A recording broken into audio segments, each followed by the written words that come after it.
একটি সন্তানের রেখে যাও হাফিজে কুরআন ও মুমিন ভাগ্যবান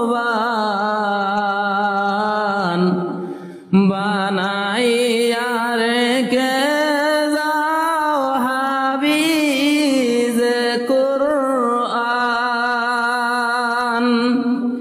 হাফিজ গণের পিতা মাতার আবেগ সম্মান,